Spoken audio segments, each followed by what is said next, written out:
En 2011, Ken Villeneuve a piloté l'organisation du Téléthon Franco sur les ondes de TFO et de Rogers TV, une opération qui a permis d'amasser plus d'1,5 million de dollars. Depuis, il partage ses connaissances en offrant des conférences gratuites un peu partout au pays. Explication avec Ken Villeneuve. J'ai eu ma première entreprise à 11 ans quand j'étais petit. Quel business on a quand on a 11 ans. J'étais camelot dans le nord du Québec. Puis nous, on devait acheter les journaux et les revendre après à profit, comme une épicerie ou un dépanneur. Et on gardait en plus le pourboire. Donc, c'était ma première business. On m'avait assigné une rue.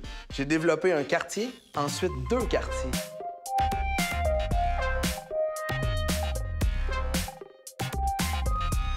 Principalement, j'ai écrit un guide pour aider les gens dans leur collecte de fonds. Puis le guide, la particularité qu'il y a, c'est en fait, il y a beaucoup de gens qui parlent de philanthropie, des termes compliqués, des termes techniques. Puis moi, je voulais complètement me débarquer de ça. Fait que je me disais, on va faire un guide pratique en format magazine. Puis la conférence qui découle de ce guide-là est à cette image-là également. La différence entre commanditaire et partenaire, elle est énorme. Quand je demande à une entreprise d'être mon commanditaire, entre guillemets, j'ai dit « signe-moi un chèque ». Quand je demande à une entreprise d'être mon partenaire, je lui dis « veux-tu faire partie du succès de ma campagne ».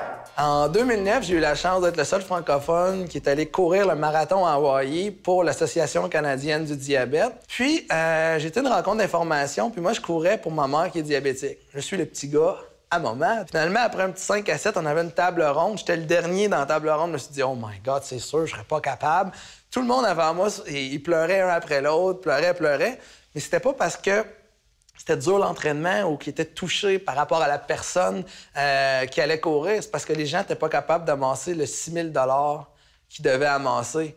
Et là, moi, 6 000 $, c'était pas un gros problème, 6 000 quand il fallait que je ramasse 1 million à mon travail.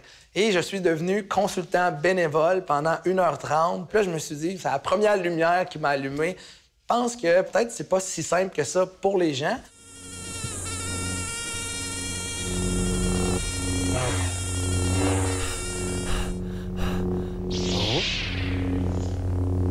L'effet wow, c'est quoi? En fait, c'est qu'à chacune des étapes de votre collecte, il faut que les gens se disent « wow, c'est incroyable! Wow, c'est fou! Wow, moi, j'embarque là-dedans! » Je dirais que les gens, quand ils ont une collecte de fonds, une campagne à faire, utilisent la pitié parce que leur cause est réellement importante. En théorie, toutes les causes sont importantes. Donc, comment on se démarque de toute la compétition, de tout le monde qui sollicite?